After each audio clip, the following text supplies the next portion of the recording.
In today's video, we're going over trading wisdom from the legend himself, Nicolas Darvas. So his story begins as a professional dancer. So he danced around the world, and one day someone wanted to pay him with stock instead of money. So he accepted it, and later he found that the stock had doubled, and then he sold it, and he was hooked on stocks ever since then. So let's get into the rest of his journey. So after that, the first thing he did was he started asking everyone for different stock tips. Now this obviously ended up with a fat L, and he took a bunch of losses. Next, he traded off of fundamentals. He followed the news and he looked at the fundamentals of companies. This also resulted in a bunch of fat L's. He did have a couple winners, but mostly he was losing money. He realized that he could be lucky once, maybe even twice, but he could not be consistently lucky. So then he decided he had to concentrate on a close study of price and volume, and he tried to ignore all rumors, tips, and even fundamentals. So this led him to develop a couple of rules for himself. And the first is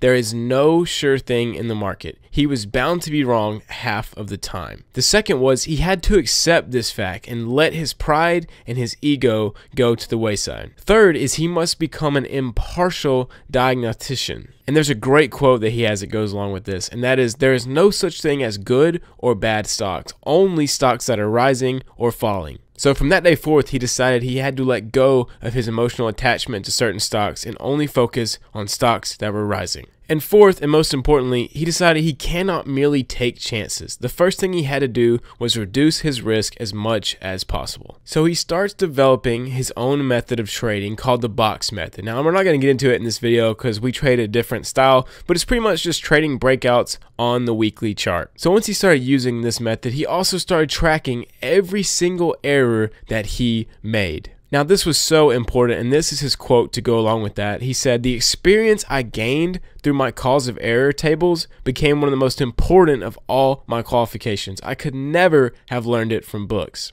So everything starts going well. He's actually making some progress. He's learning from his mistakes. He's taking some good trades, and then the bear market hits. So as all stocks start falling, he exits the market, and he knows he has to sit on the side, but he starts making some observations. And the first is that during a bull market, it's kind of like there's a lot of athletes at summer camp, but some athletes are better than the others, but they're all doing good and they're running. But during bear markets, the market really turns into a hospital. Now this is where all stocks are sick, and some of them are so sick that they're never going to recover again, and some are just a little bit sick. He continues to watch the market very closely, even though he's not trading during this bear market, and he looks for stocks with relative strength. In his book, he talks about looking for the stocks that were swimming upstream. So months go by, and he starts to notice that as the indexes are still sinking, there are some stocks that are peeping their heads up, and he starts to take note of these stocks. He then waits for the right entry using his box method, and then he jumps straight in. And the result is he made millions from this. So he turned around $10,000 into a couple million. And remember, this was like 100 years ago, so this was a lot of money back then. But our story does not end there, because remember, like I said, he was a dancer traveling around the world as he was doing this and trading his stocks. He would receive all of his stock quotations by wire. So he was nowhere near Wall Street. He was not following hardly any of the news.